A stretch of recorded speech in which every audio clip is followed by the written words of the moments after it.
नमस्कार दोस्तों, चलिए शुरू करते हैं अपना भारतीय संविधान। भारतीय संविधान का अध्याय 3, राज्य एवं संघ राज्य क्षेत्र। संविधान के प्रथम अनुच्छेद के अनुसार भारत है राज्यों का संघ। भारत की देशी रियासतों के विलय में किन दो व्यक्तियों ने महत्वपूर्ण भूमिका निभाई थी? सरदार पटेल तथा बीपी मेनन ने। भारत में संघ राज्यों का प्रशासन किसके द्वारा किया जाता है? राष्ट्रपति द्वारा। वर्ष 1948 में सरकार द्वारा भाषाई आधार पर राज्यों के पुनर्गठन के विषय में परीक्षण हेतु नियुक्त प्रथम भाषाई प्रांत आयोग के अध्यक्ष कौन थे? एस.के. धर। राज्य पुनर्गठन आयोग ने 1 नवंबर 1956 को कितने राज्यों तथा कितने संघ राज्यों का गठन किया? 14 राज्य एवं 6 संघ राज्य। नए राज्य के गठन की शक्ति किसमें निहित है? संसद में। किस संविधान संशोधन द्वारा दिल्ली को राष्ट्रीय राजधानी क्षेत्र का दर्जा प्रदान किया गया था? 69वां। छत्तीसगढ़ राज्य की स्थापना कब हुई? 1 नवंबर 2000 को छत्तीसगढ़ राज्य की स्थापना हुई। छत्तीसगढ़ राज्य की स्थापना 1 नवंबर 2000 को मध्य प्रदेश राज्य के दक्षिण पूर्व भाग को पृथक करके की गई। ये भी याद रखना है। भारत में कितने संघ शासित प्रदेश हैं? भारत में 8 संघ शासित प्रदेश हैं। यदि भारतीय संविधान में एक नए राज्य का सृजन किया जाना है तो संविधान की किस अनुसूची में संशोधन करना आवश्यक होगा? प्रथम अनुसूची में। संविधान की प्रथम अनुसूची में राज्यों एवं संघ राज्य क्षेत्रों के नाम तथा उनके अंतर्गत आने वाले राज्य क्षेत्रों का वर्णन किया गया है। एक भारत संघ का सहयोगी राज्य था जिसे बाद में भारतीय संघ का पूर्ण राज्य बनाया गया। सिक्किम। नया राज्य बनाने में संवैधानिक संशोधन के लिए किस प्रकार का बहुमत चाहिए? साधारण बहुमत। एक नए राज्य को बनाने के लिए साधारण बहुमत चाहिए होता है। भारतीय संघ के अंतर्गत किसी राज्य को शामिल करने की शक्ति किसे प्राप्त है? संसद को। भारतीय संघ में किसी राज्य को शामिल करने की शक्ति संसद को प्राप्त है। अनुच्छेद 2 के अनुसार संसद विधि द्वारा नए राज्यों को भारतीय संघ में प्रवेश या उनकी स्थापना कर सकती है। जम्मू कश्मीर राज्य के पुनर्गठन के पश्चात भारत में राज्यों की कुल संख्या कितनी है? 28। जम्मू कश्मीर राज्य के पुनर्गठन के पश्चात भारत में राज्यों की संख्या 28 हो गई है। जम्मू कश्मीर पुनर्गठन अधिनियम 2019 के माध्यम से जम्मू कश्मीर राज्य को 2 केंद्र शासित प्रदेशों जम्मू कश्मीर तथा लद्दाख में विभाजित कर दिया गया। भारत में निम्नलिखित राज्यों के निर्माण के सही कालानुक्रम की पहचान कीजिए। नीचे दिए गए कूट से सही उत्तर चुनिए। अब इनका सही क्रम हो जाएगा आंध्र प्रदेश, हरियाणा, हिमाचल प्रदेश, सिक्किम।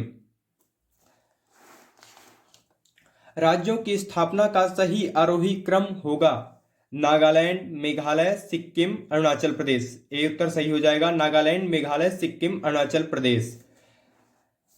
भाषाई आधार पर सर्वप्रथम किस राज्य का गठन हुआ?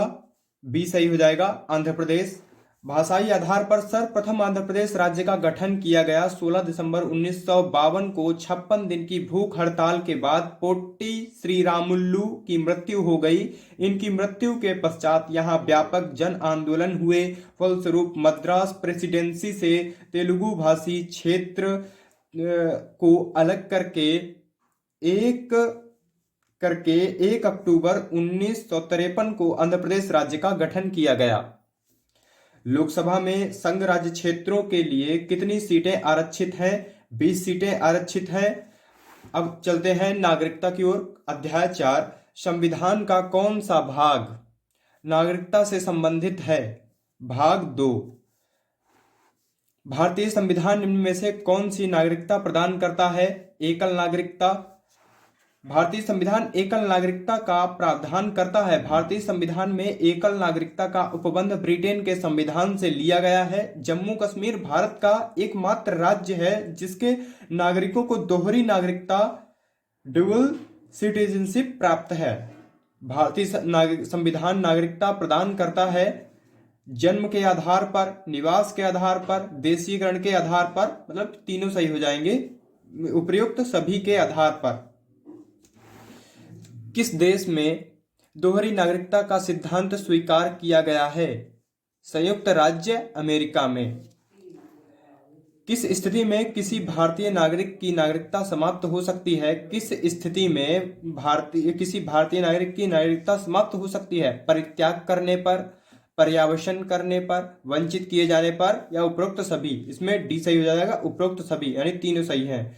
किसी भारतीय नागरिक की नागरिकता तीन प्रकार से समाप्त हो सकती है: किसी अन्य देश की नागरिकता ग्रहण करने पर, नागरिकता का परित्याग करने पर, तथा सरकार द्वारा नागरिकता से वंचित करने पर।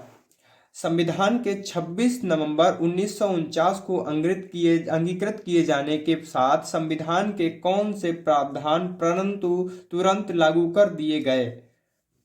नागरिकता का प्रावधान, चुनाव संबंधी प्रावधान, अंतरिम संसद संबंधी प्रावधान, यानी ये तीनों पारित कर दिए गए।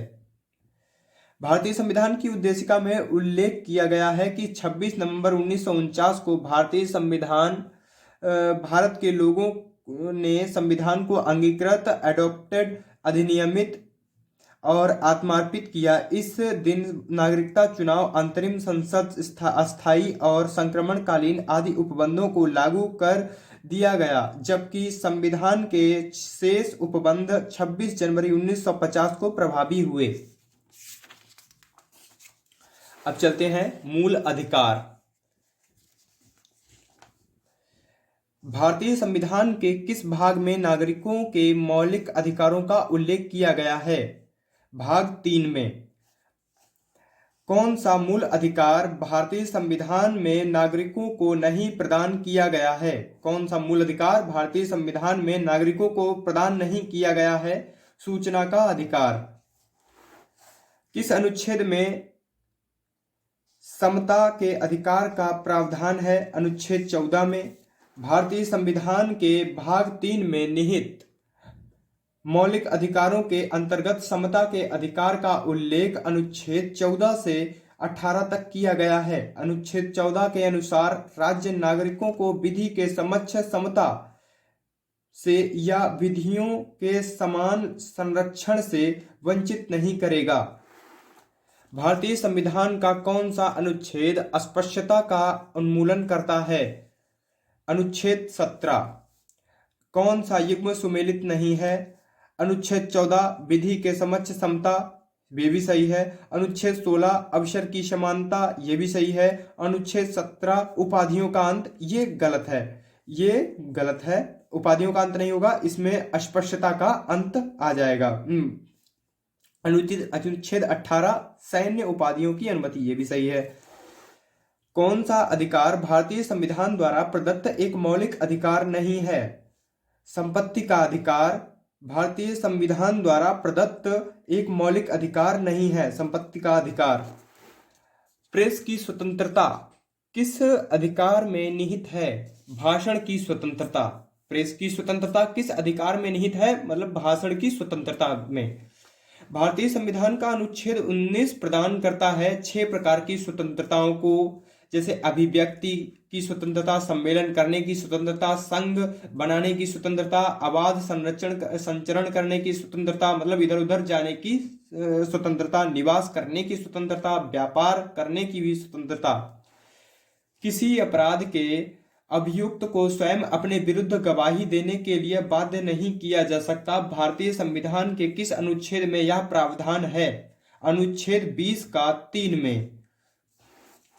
भारतीय संविधान के अनुसार जीवन का अधिकार एक मौलिक अधिकार है।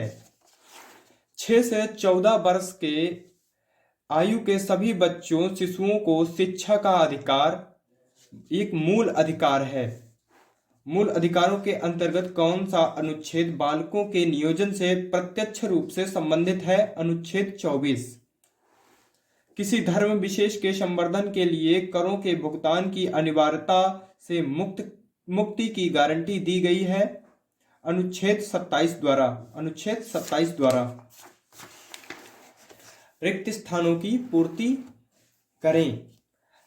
अधिकार कर्तव्यों को अनुदेशित करते हैं। इसमें सही हो जाएगा, अधिकार कर्तव्यों को अनुदेशित करते हैं। संविधान और विधि द्वारा प्रदत्त अधिकारों की सीमा में ही हमें अपने कर्तव्यों का पालन करना होता है, अतः अधिकार कर्तव्यों को अनुदेशित करते हैं। मूल अधिकारों से संबंधित विवाद निम्नलिखित में से कौन सा है? गोलकनाथ बनाम पंजाब राज्य 1967, ये बिल्कुल सही हो जाएगा। कौन सा मूल अधिकार विदेशी नागरिकों को प्राप्त नहीं है? अभिव्यक्ति की स्वतंत्रता का अधिकार। मतलब जो बाहर के विदेशी लोग आते हैं उन्हें अभिव्यक्ति की स्वतंत्रता का अधिकार अपने यहाँ इंडिया में नहीं है। अल्पसंख्यकों के हित की सुरक्षा पर किस अनुच्छेद में प्रावधान किया गया है? अल्पसंख्यकों के हित की सुरक्षा पर किस अनुच्छेद में प्रावधान किया गया है? अनुच्छेद 29 में। बंधुआ मजदूर उन्मूलन अधिनियम संसद के किस वर्ष पारित किया था? 1976 में। मंडल आयोग द्वारा अपनी रिपोर्ट किस वर्ष प्रस्तुत की गई? मंडल आयोग द्वारा अपनी रिपोर्ट किस वर्ष प्रस्तुत की गई? 1980 में। भारत के संविधान के किस अनुच्छेद के अंतर्गत सशस्त्र बलों के सदस्यों के मौलिक अधिकार को विशेष रूप से प्रतिबंधित किया जा सकता है? अनुच्छेद 33 से। मौलिक अधिकार निलंबित किए जा सकते हैं राष्ट्रपति द्वारा।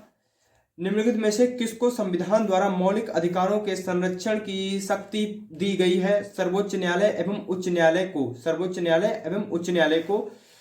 कौन सी रिट व्यक्तिगत स्वतंत्रता का बुलवर्क है? ऑप्शन बी, बंदी प्रत्यक्षीकरण। कौन सी एक सत्य है? ऑप्शन ए, भारतीय संविधान में मूल अधिकारों को शामिल करने के लिए नेहरू रिपोर्ट 1928 ने समर्थन किया था। निवारक नजरबंदी के अंतर्गत किसी व्यक्ति को बिना मुकदमा चलाए कितने दिनों तक बंदी बनाया जा सकता है? ऑप्शन बी, 3 माह तक।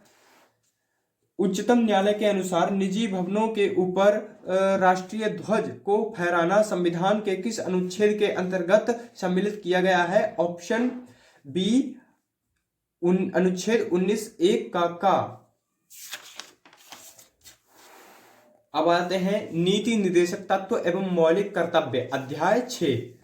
भारतीय संविधान में राज्य के नीति निर्देशक तत्वों की संकल्पना किस देश के संविधान पर आधारित है? भारतीय संविधान में राज्य के नीति निर्देशक तत्वों की संकल्पना किस देश के संविधान पर आधारित है?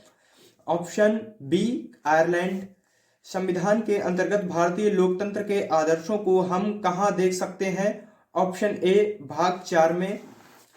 कल्याणकारी राज्य का उद्देश्य है? ऑप्शन ए, अधिकतम लोगों का अधिकतम कल्याण सुनिश्चित करना। अधिकतम लोगों का अधिकतम कल्याण सुनिश्चित करना। भारत में मौलिक कर्तव्य कौन सा है? भारत में मौलिक कर्तव्य कौन सा है? ऑप्शन बी, हमारी मिली जुली संस्कृति की समृद्ध विरासत को संरक्षित करना। मूल कर्तव्यों का वर्णन संविधान के किस अनुच्छेद में है? मूल कर्तव्यों का वर्णन संविधान के ऑप्शन सी, अनुच्छेद 51 का में है। भारतीय संविधान का कौन सा अनुच्छेद यह निर्धारित करता है कि राज्य के नीति निर्देशक सिद्धांत किसी न्यायालय द्वारा लागू नहीं किए जा सकते? ऑप्शन सी, अनुच्छेद 37। किसने कहा था कि राज्य के नीति निर्देशक तत्व ऐसा चेक है जिसे सुविधानुसार अदा किया जा सकता है? ये किसने कहा था? सी, ऑप्शन सी, केटी शाह ने। समान नागरिक संहिता किस राज्य में लागू है? समान नागरिक संहिता किस राज्य में लागू है? ऑप्शन सी, गोवा में।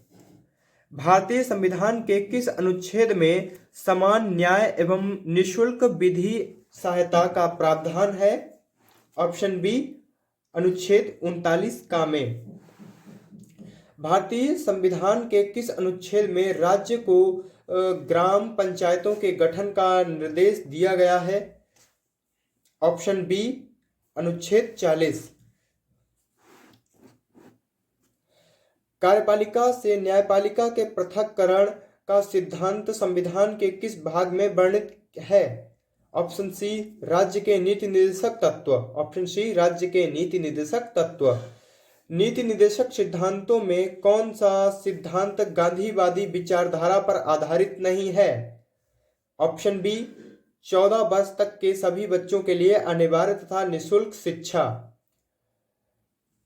निम्नलिखित नीति निर्देशक सिद्धांत में कौन सा सिद्धांत उदारवादी विचारधारा पर आधारित नहीं है? ऑप्शन डी उपरोक्त में से कोई गलत नहीं, मतलब ये तीनों सही हो जाएंगे। देखते हैं। न्यायपालिका तथा कार्यपालिका का पृथक्करण, समस्त देश के लिए एक समान सिविल संहिता प्रदान करना, कलात्मक तथा ऐतिहासिक महत्व के स्मारकों का संरक्षण करना।